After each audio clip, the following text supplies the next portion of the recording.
Good morning and warm welcome to all my dear students and all the viewers who would be watching this video via the Rockwell Management College YouTube channel. So warm welcome to one and all to the training session that we have today. To the session that we have today, which is all about training and development. Today we are going to understand what training is, what development is, and what are the various modes of training. So let's deep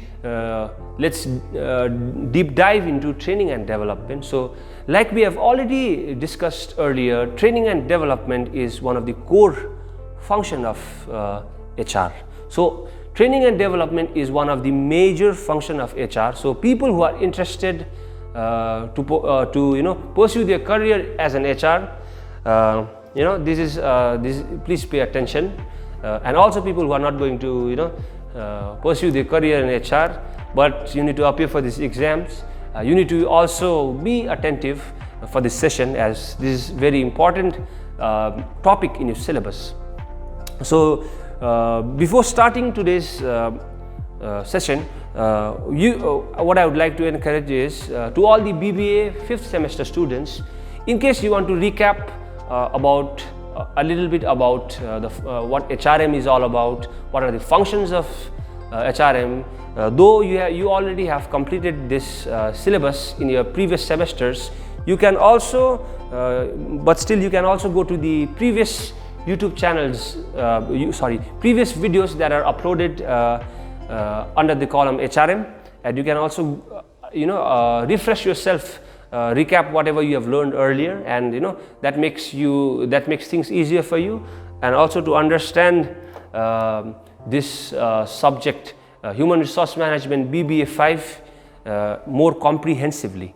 So coming back to training and development is one of the major functions of human resource management. So training refers to a systematic setup where employees are instructed and taught matters of technical knowledge related to the jobs. So when we are talking about technical knowledge, we do not only mean about computers, we mean about skills that are directly related to your job profile.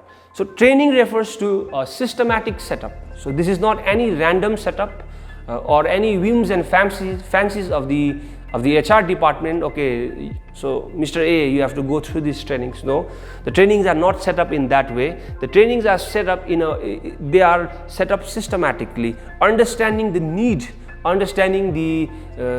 of the employee, which employee would require what type of training. So that is why you can see in the board that it says systematic setup, where employees are instructed and taught matters related to their job.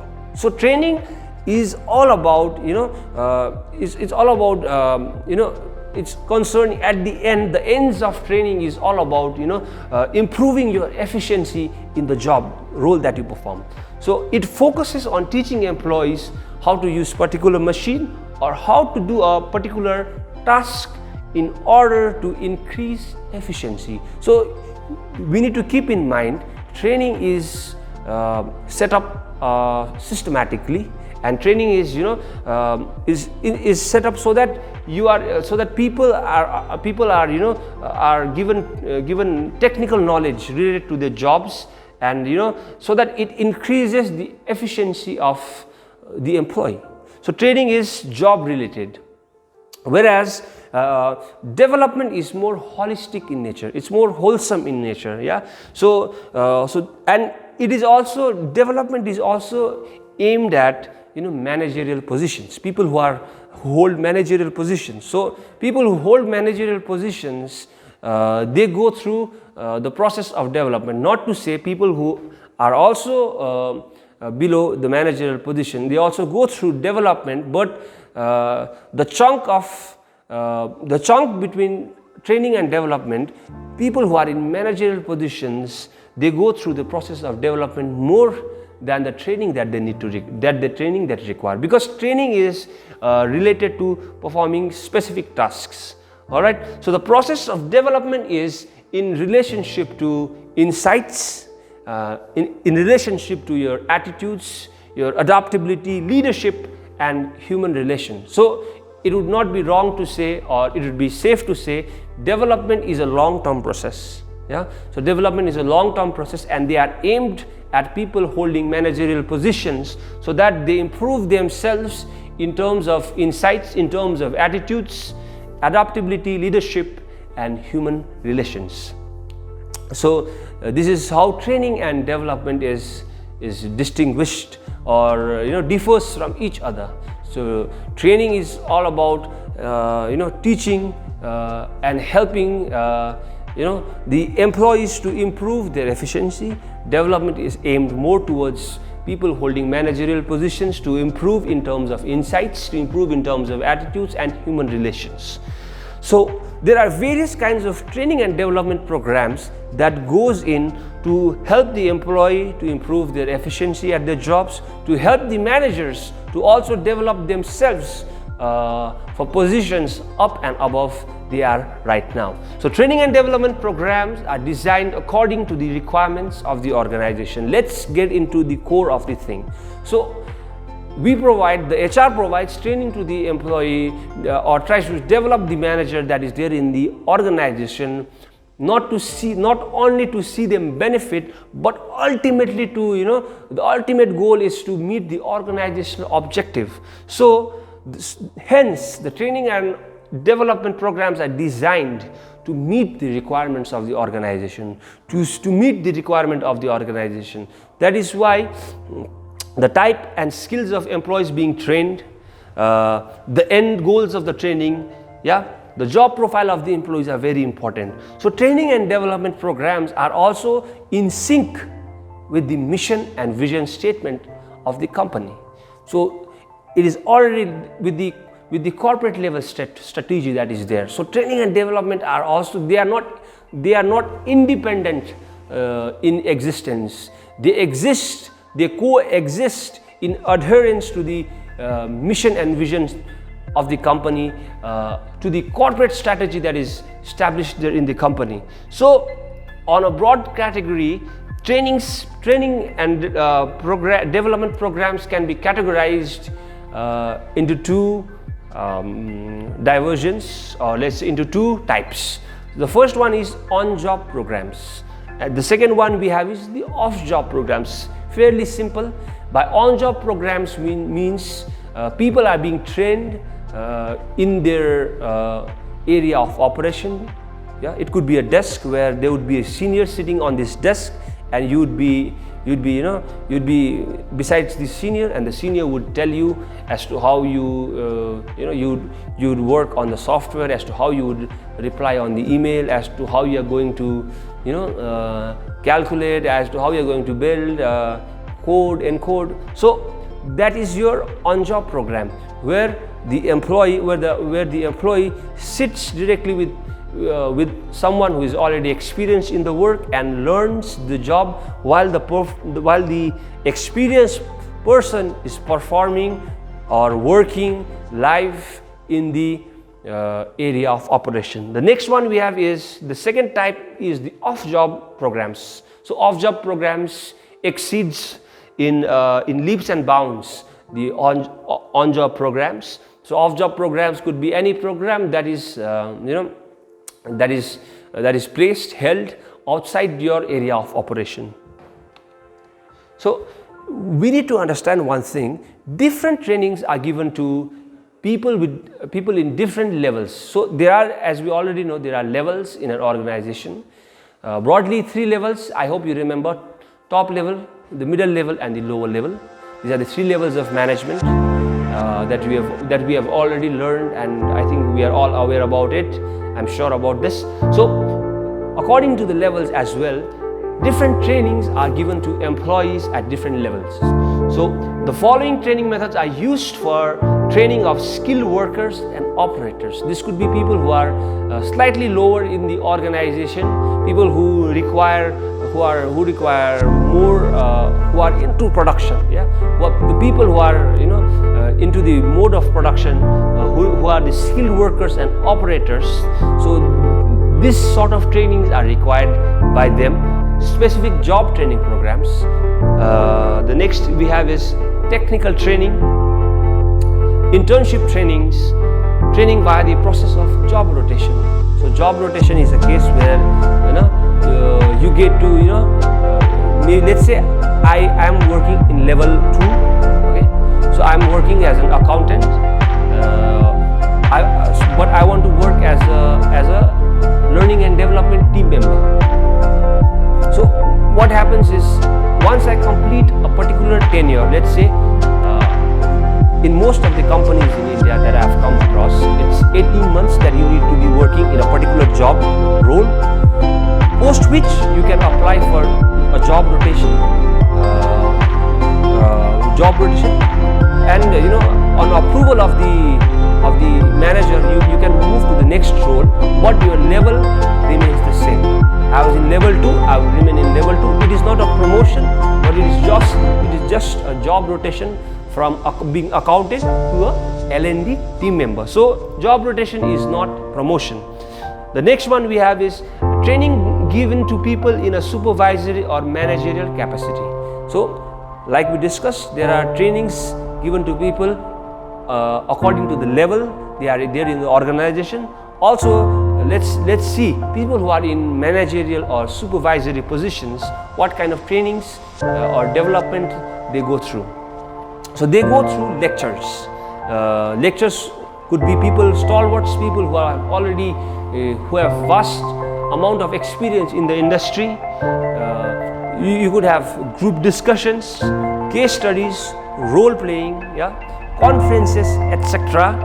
These are for people who are working as a supervisor or a manager. People in managerial programs are given this type of training. So there could be management games. So I think we have tried few management games as well. Pre-lockdown, we had few management games that we participated in. I am sure you are aware about how it works. So management games helps the managers. They are given situations wherein they need to take decisions. What it does, it helps the manager to improve their decision making abilities. So the executives could go through sensitivity training. Sensitivity training is very important because human resource is the new is a very important factor of production, which if not treated well, can backfire the organization. So sensitivity training is all about understanding the employees, and we have role plays, simulations, improving communication, human relation, and managerial skills. So this type of training and development program is assigned or dedicated to people who are in supervisory or managerial positions. So apart from this, there are other training programs as well, which are aimed at people who are not in supervisory or managerial positions. So we have technical training. So as the name itself says, technical training is the type of training that is aimed at teaching employees how a particular technology or machine functions. So let's say there is a new software that has come in the market, and the software is very user friendly. It serves the purpose better than what we are currently using. So the employees now need to learn this new technology that is there in the market, learn the new software that is there in the market. So this is our technical training. We have quality training. This quality training comes handy more in terms of an organization which produce a product. So this is related to organization or a firm which produces a product. So quality training will help the employee to understand, to separate the products which are market ready and the products which are not market ready. So it becomes very essential that only the products which are market ready are go into the warehouse or go into the market, because faulty products if in case goes to the market can hit the organization, can hit the cost, can hit the goodwill of the organization in the market as a whole. Next, we have skills training. Yeah, so skills training is very important as well. This is also for people who are not in a supervisory or a managerial level. For example, a receptionist who receives hundreds and thousands of calls, queries on their help desk. So if they are taught, specifically taught to answer calls and handle the answering machines, handle the emails, handle the chats that would come in, this would enable the organization, this would enable the employee to efficiently perform their work, which in turn will help the hotel which will in turn help the hotel to build a good customer base and and convert the potential into a customer. Soft skills. So soft skills, as we already know, soft skills is all about the way we communicate, about establishing trust between the team members. It includes our personality development. It includes being welcome. It includes our attitude, being friendly towards our guests, our client, trying to build a rapport. And also trainings could be on sexual harassments as well. So the last one we have is team training. So group cohesiveness is very important to achieve a common goal. Unless various individuals come together and work together as a team, the goal that is being set, the objective that is being lined up could never be met, irrespective of how good the strategy is there, irrespective of how well the plans have been laid. Unless the human resource do not work collectively as a team in a cohesion, the objectives or the strategy can never be implemented. So it becomes very vital, and team training is also one of the training that are offered, that are conducted for people or employees below supervisory or managerial level. So I hope with this session you have a fair understanding about what training is. You have a fair understanding about what development is, for whom development is assigned, what are the various type of trainings, and what are the various type of trainings assigned according to the levels they are there in the management. So I also encourage all our students to kindly go through all the videos that are being posted by your lecturers.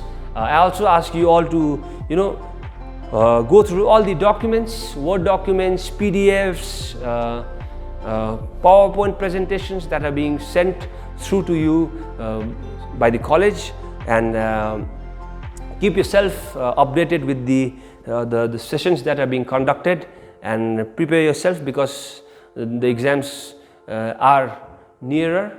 So I hope you have a good day. I keep viewing all the videos that are being posted. Thank you very much.